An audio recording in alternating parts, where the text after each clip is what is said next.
All right, good morning, my friends in YouTube land. If you want to just hear something about me whining about my own personal issues, you can watch the previous video. I don't really like to talk too much about my personal issues. Didn't I just see that truck? Wow, maybe it's a different truck, I don't know. Coming from a totally different direction. I was behind that truck and now it's in front of me. I don't know how that happened. Anyway, yesterday, it was December 25th, was Christmas Day, and I turned on the radio and one of the local stations from Northeast Pennsylvania, 94.3 The Talker, apparently they stopped having Laura, what's her name? Not Dr. Laura Schlesinger, but also Dr. Laura something else. I don't think they're the same person, right? She didn't marry someone else, did she? I don't know. I don't think so.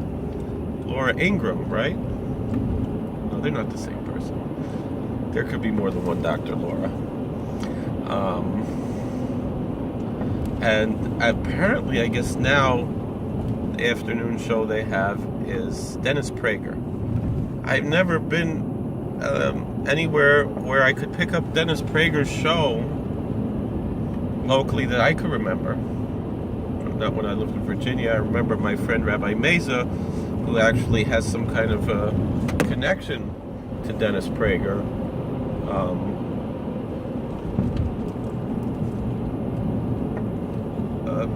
Would listen to the podcasts, back before podcasts were cool, and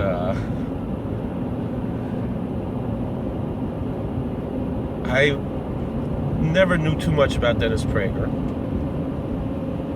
I remember things on the History Channel or something like that where they would want the perspective of different religions. And they would ask Dennis Prager for the perspective of Judaism, and the things that he would say were just so uninformed and ignorant that I was rather uncomfortable with that, meaning from the standpoint of how other religions were being presented in the same show. Particularly, I remember one show about the afterlife. I remember there's a website, JewishAnswers.com, where I'm a contributor, and I remember someone was asking something about the death penalty based on something they heard from Dennis Prager, and so I never was so much of a fan of Dennis Prager. Once Prager University came out, I became much more of a fan of his work, particularly Prager University. At first, it was mostly just the other contributors, and then when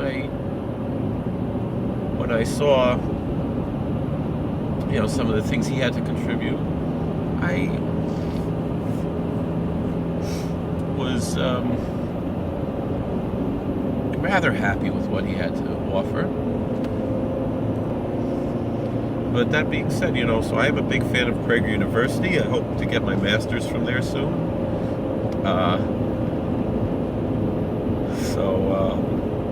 All that being said, yesterday I turned on the show, and it's interesting because I wasn't sure if it was live or not.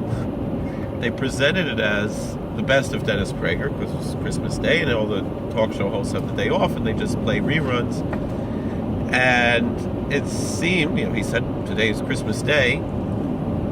It seemed that he was actually live. I tuned in. I was only listening for maybe 5 minutes, if that much. But I believe intensely in Hashgacha Pratis, in divine providence. The Rambam says, Maimonides says that however much Dveikus a person has, that's how much more Hashgacha he'll see in life. But a lot of it, the Hashgacha is always there. We just have to open our eyes to it. It's not that we have more Hashgacha, that we have more providence because of our devotions, but rather our devotions open our eyes to the providence that's always there. An incredible level of providence, for example, I constantly see in my learning schedules things coming together time and time again, almost every day. It used to be this was something that I noticed a few times a year. It's almost daily now, and I know as far as I'm saying it means it's Torah Lishma, and which is very nice, but I don't want to necessarily take that much credit. I don't want it to go to my head, but I want to be thankful to HaKadosh Baruch Hu be thankful to God for divine providence that's so beautiful and amazing and inspiring. And so I intensely believe, like the Baal Shem Tov taught, that this is what I'm hearing. Dennis Prager on the radio, or Ben Beck, or Ben Shapiro, or Rush Limbaugh, or Sean Hannity, or any of them, is divine providence that I should hear what I should hear. And generally, if I'm not interested in hearing something, I'll turn it off, and that's also divine providence. That I should be making a video or learning or something else during my commute. And so Mr. Prager yesterday was speaking about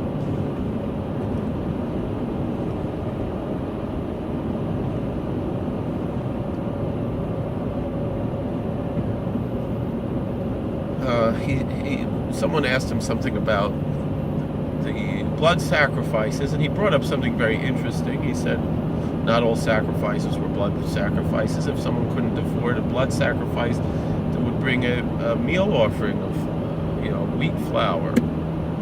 So it shows that it is not a requirement for blood sacrifice. That's an interesting approach.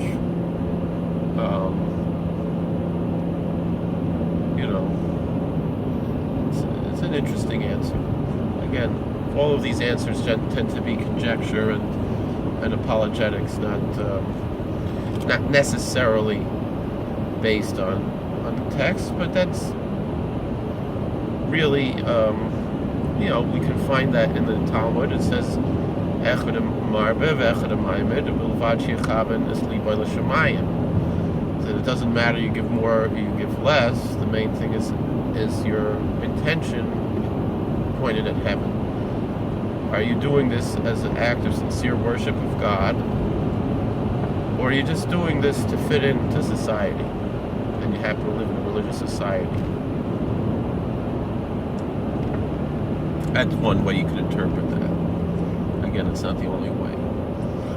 But, meaning, what's the point of your devotion? Are you remembering God in your devotion? That's not, are you doing just out of superstition? You're doing just that by rote? You're doing just, like we said, to fit in? Or are you doing it as an authentic devotion to God in your heart? These are the questions we have to ask about all our religious devotions,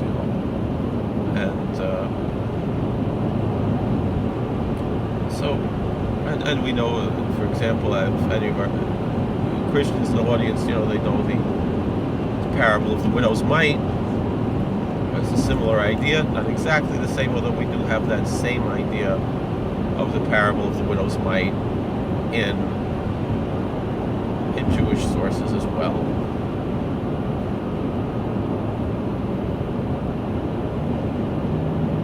Saying this,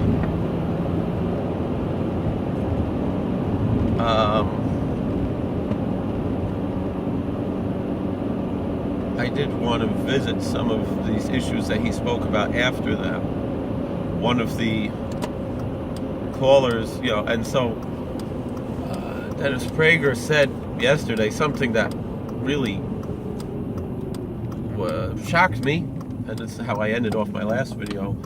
He said, anything you want to ask about religion or anything, whatever, feel free to ask. And he didn't say he's necessarily going to have an answer. He was pretty much saying, he's willing to discuss these issues. But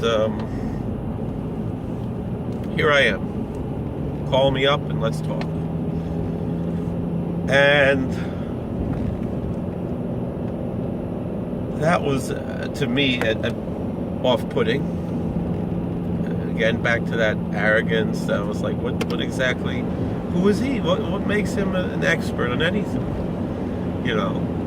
So then one of the callers called in and said, Mr. Prager, you're such a joy in my life. And she was he took that as a beautiful compliment. And then he said, the caller said he's a Christian. And he said, this is a testimony to your humility, that you're willing to answer any question. And I guess Dennis, being self-aware, said, really, I would think that that's quite an arrogant thing to say, oh, here I am, the answer man, and I can answer your questions. So at least he was self-aware, and the fellow said, no, it's a sign of humility. And then what Dennis said, he said, it shows, if you really like someone, anything can turn into a positive attribute, a virtue.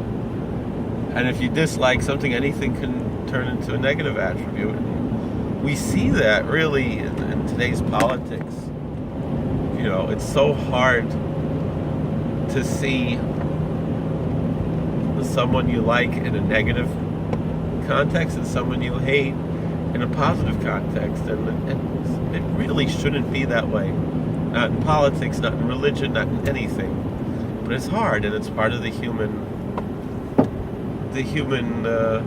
endeavor, part of the human condition. This fellow then asked him, you look around, such a beautiful time of year as Christmas, peace on earth and goodwill toward men. As a Jew, don't you ever feel curious about who is this Jesus that people are celebrating, and he is making this world such a positive time? And Christmas, that was what the caller's question was. And he actually reiterated the same question a few times when Dennis gave a few answers, and it was fascinating to me, the answers that he gave. So he said, first of all, to put his response into context, he grew up in a strict Orthodox Jewish home. I don't know how strict it was, but an Orthodox Jewish home. I mean, he certainly wasn't growing up in Satmar. I mean, when he was growing up, Satmar wasn't Satmar. Satmarov was Satmar, but the average balabas wasn't like it is now. And today, Satmar also isn't Satmar all the time, in every person and so forth. But I remember, there's a Yid in Borough Park. He's a Baba Chassid, or Herschel Kornreich. He has a few sons who are rabbis, and his children, all his children are married into Rebbeisha families. And Reb Herschel Zolgazunzain, he told me he remembers living in the Lower East Side, walking over on Shabbos into, over the bridge into Williamsburg, and attending the Satmarov's Tish when there was barely a minyan, and the only men with beards were the Rebbe, the Gabba, Rabbi Yossel Ashkenazi, and himself, Reb Herschel Kornreich. He said he always kept the Hasidic Levush.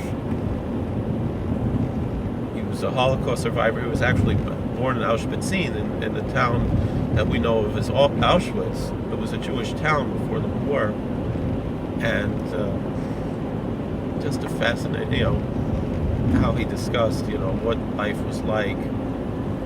And so can you imagine, and you see the pictures from the old days, when basically today's literature looked more Hasidic than the Hasidim in the 50s, in the early 50s. The Rebbe pushed that people should grow beard and payas, put on a shtreimel and everything. Even someone said, but my father in the Haim, he didn't wear a shtreimel. And the Rebbe said, but if he was here now with me, he would. And that's America, you know. It's a part of the freedom of religion in America. But anyway, that being said, I don't think that's a type of home that even what was Satmar then was not where Dennis Prager grew up. And the following that he said shows that. Although it's not atypical of the Jewish experience in America in those days. He said that his parents were devout Orthodox Jews. And every Christmas Eve, they would turn on the radio to listen to the Pope's homily at the Christmas Mass. Because they had intense respect for Christianity. Which is kind of, that's not something you would see commonly in the Orthodox Jewish world today, although there is a growing respect for Christianity in the Orthodox world. Something that I would say 20 years ago was not as much the case as it is today.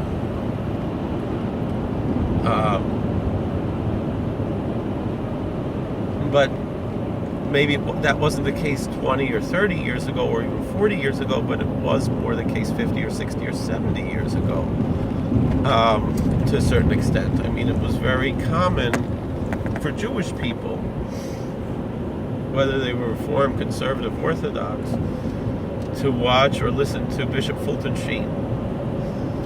Actually, Bishop Sheen writes in his autobiography that if you would go by per capita of the fan mail that he received compared to the percentage of that particular religion in America, most of his fan mail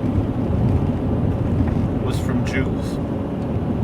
And second per capita would be from Protestants, and third would be from Catholics, even though he was Catholic, if you didn't know. Although Bishop Sheen was very different than the televangelists that we know today or have known since, let's say, the 80s and 90s and so forth. I mean, from all of them, in a certain sense, in a universal appeal, Joel Osteen would be the closest, but not in the sense of intellectualism. Joel Osteen's a nice guy. I don't have any problem with Joel Osteen. I'm not a Christian. I have no reason to have anything against him. Christians have plenty to be upset at Joel Osteen for. But when I listen to him, he almost sounds Jewish. Some people say the name Joel Osteen sounds kind of like a Jewish name. And he preaches from Lakewood Church. So some people think he might be Jewish or from some Jewish ancestry. Obviously he's not Jewish, he's Christian. You know. But I remember telling an Elvis impersonator that Elvis was Jewish, and he said, no, he was Christian. And he said, well, I mean, he was of Jewish ancestry, and according to Jewish law, he would be considered Jewish because he would be a Jewish apostate, but he would be considered to be Jewish because his mother's mother was Jewish. And that Elvis impersonator told me, I think he's actually a pastor, and he said he's one of the few impersonators of the king who uses the king to teach about the King of Kings. It's something I remember. The Elvis impersonator in Monticello, New York, at ShopRite. So anyway, that being in context, and I'm sure the Pragers were among those that were probably big fans of Uncle Fulty and watched Uncle Fulty instead of their own Jewish Uncle Milty. Right? Because Milton Berle had the same time slot as Fulton Sheen. So, But really, if you want to get into the more intellectual aspects of someone like Fulton Sheen, I would say today Glenn Beck is much more like Fulton Sheen than any televangelist really is. And he writes on the chalkboard just like Fulton Sheen did. I think that's where he got it from, actually. Beck grew up Catholic, and now he's Mormon. So, and I'm sure the Catholics still consider him a lapsed Catholic, so I could still consider Elvis to be a Jew. A lapsed Jew, albeit, or an apostate Jew, but a Jew. Although he didn't grow up with any Jewish upbringing, so it's not really. In fact, I think he was actually a Shabbos goy because his Jewish neighbors were unaware that he was halachically Jewish. A Jewish apostate, you absolutely cannot use as a Shabbos goy. You know, he might not count for a minyan. His wine isn't kosher, but he's not a Shabbos goy. But anyway,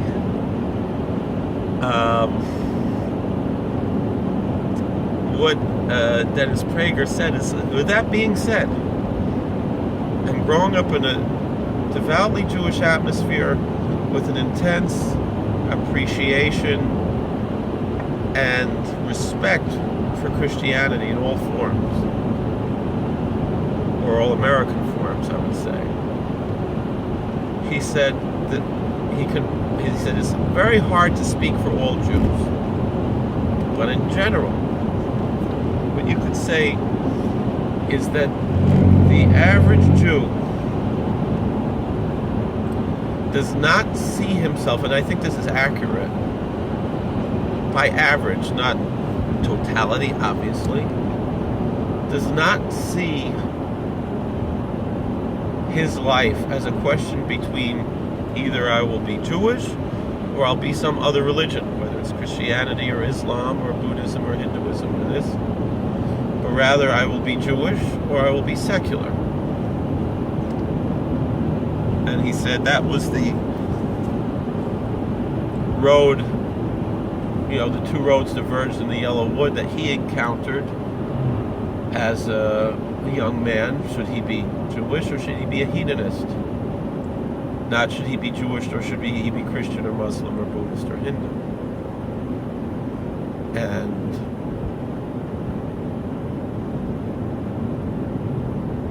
he chose his own form of Judaism. But in many ways, what a lot of people choose as a form of Judaism is really an embracement of some level of hedonism. This is what I'm adding to this, to what Dennis Prager said. What I'm saying, this is based on a story you hear from a lot of Gedolei Yisrael. I heard it first in the name of Rebbe Chanan Wasserman. Hashem Yimkam Damo, Zecher Tzadik V'Kodesh L'Vracha, Zechus Yidin Leinu. Rabbi Fishbane, my Rav, when he was a little boy, he remembers a little bit. He has some memory of this, and he has a tremendous memory, Rabbi Fishbane. He has some small memory as a little child of seeing Rabbi Chanan Wasserman in his house.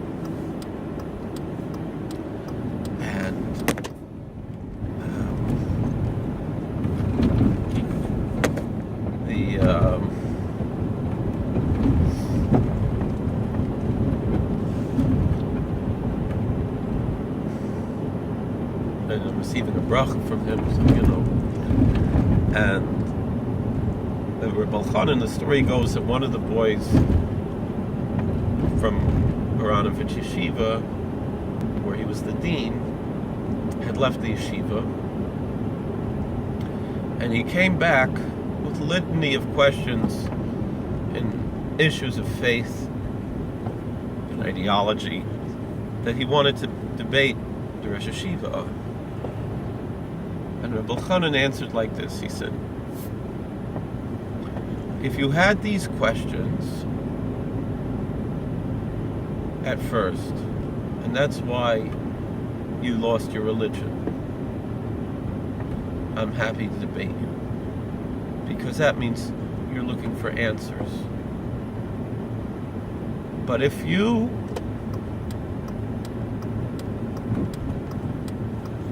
were tempted by sin and fell into sin and became addicted to sin. You fell in love with a girl who religiously you shouldn't be married. And that is why you have these questions. So then, you're not looking for answers, you're looking for questions. And so there's nothing for us to debate about. And essentially that's what all these people, they say, well, I can't believe in God because where was God during the Holocaust? I don't know how many of them, that's how they started their ideology. Or just, I'm going to be able to eat cheeseburgers. Why do I need God to tell me that I can't do this or that? And I don't believe it's a sin for a Gentile to eat a cheeseburger, but I do believe it's a sin for a Jew to eat a cheeseburger. And with that being said, you could get parva cheese as long as you keep the wrapper out. There's no marasayim. Put it on a fleischiger burger, or you could get a parva burger and put milchige cheese on it again. As long as you make it clear that's what it is. I heard that Shelley's in Teaneck has something called the Impossible Burger. That it's a parva vegetarian burger that tastes like a real meat hamburger. It has the texture and everything. Which, I'll be honest with you, and I like to go to Shelley's. They have a nice buffet. And I probably would try something like that if I go there at some point. But to be honest, first of all, it's very expensive. And I used to eat cheeseburgers before I was religious, and I enjoyed them. But this being said, do I need that in my life so much? I need to spend $25 on a sandwich? But that being said, I've spent more money on things not supposed to have, to be honest, even as what would seem to be a religious person. So I'm a sinner like everybody else, so it's certainly better to buy the Impossible Burger than to buy. I'm just saying that's not my struggle right now. Although I probably would enjoy such a thing maybe at some point. I don't see why not. Don't have a problem with it. I'm just saying I'm not chalishing that I have to go, and I should have that same type of self-control with other things, to be honest.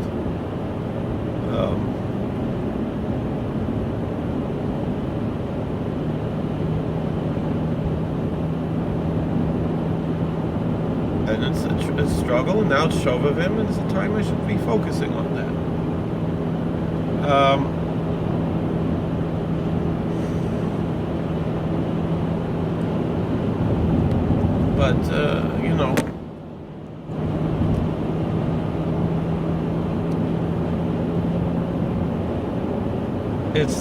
It's interesting though that he says that meaning the average Jew doesn't feel like, it's either a choice between being Jewish and being Christian or something. Just either you're religious or you're not,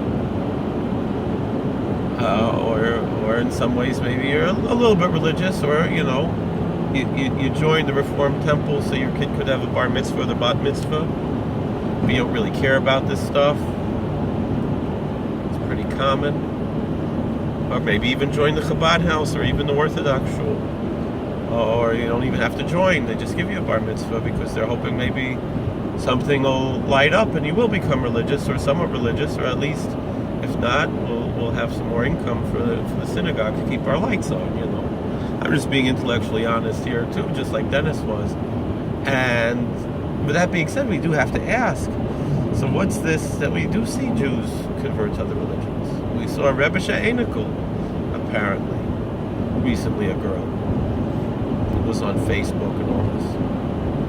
And there's a guy who I've been friends with on Twitter for some years, and now he started making YouTube videos in Yiddish, Joe the Jew. I he was talking about this, and he said, that a certain someone, Scholzen, made a video. He asked, why would someone replace one all with another all? Meaning Scholzen was asking, he was saying, like Dennis Prager says, either you be religious or you're not religious. Why would you take another religion? And what Joe the Jew said is that it's basically the same like the Reform and the Conservative.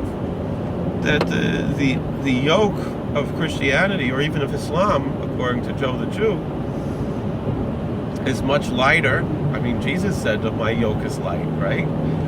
So it's in what Joe was saying there is that it's much lighter than the yoke of Judaism. Even he said, even to pray 5 times a day and to keep halal as a Muslim is easier than the prayers that we have 3 times a day, but they're longer, and to keep kosher is more strict, and this and that.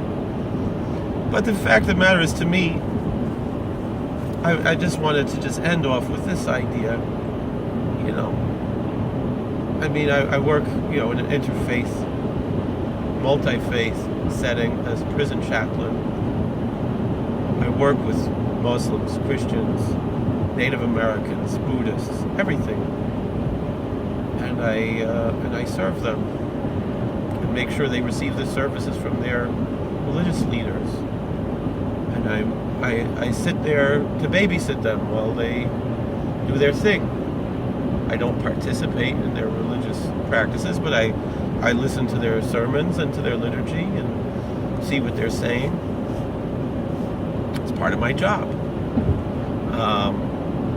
But that doesn't mean I'm going to go take communion when the priest is celebrating Mass, and I'm not going to smoke the pipe with the Native American chief or anything like that. I'm Jewish, and I keep my religion. And I do serve the Jewish inmates, whether or not they're halakhically Jewish. But it's interesting how, they said something about, observing the fasts, and how they mentioned Passover as a fast because we're abstaining from certain types of foods for the week. And it's interesting, I never saw it like that. It's a fast. Maybe when I was younger, when it was more difficult for me. I mean, it's certainly difficult to clean the house for Passover. That's certainly a difficult thing that we could talk about, like as a penance. Getting ready for Passover. Once Passover's here, I know some people struggle with it, but for me, it's liberating. I mean, I feel in a certain way religiously devoted to certain types of food on the Sabbath and so forth, and it's liberating that I don't have to have the Lakshan Kugel for it to be Shabbos. It's Shabbos, and there's no beans in the cholent, and it's still Shabbos. And I know my friends who are opposed to abstaining from kitnias, they might not like that, but to me it's liberating.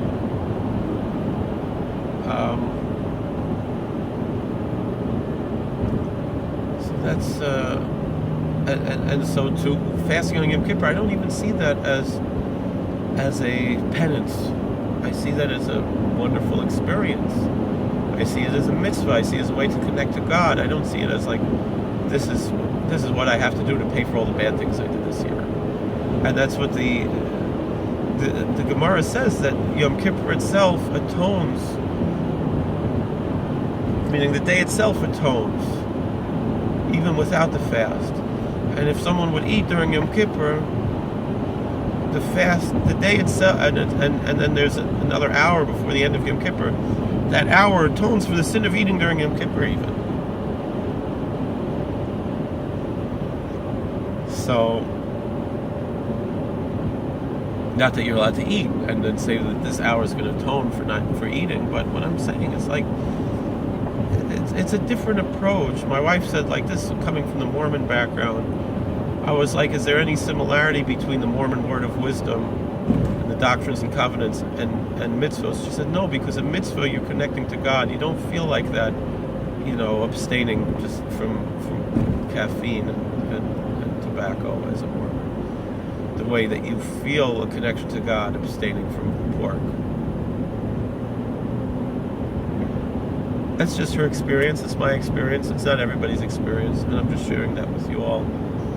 not to be disrespectful to Mormons, to Christians, or anything else. I have respect for the various types of religion in the world. But it's a respect that's like, that's their thing, it's not my thing, that's fine. So, thank you for watching, God bless. Please like, share, and subscribe, comment, and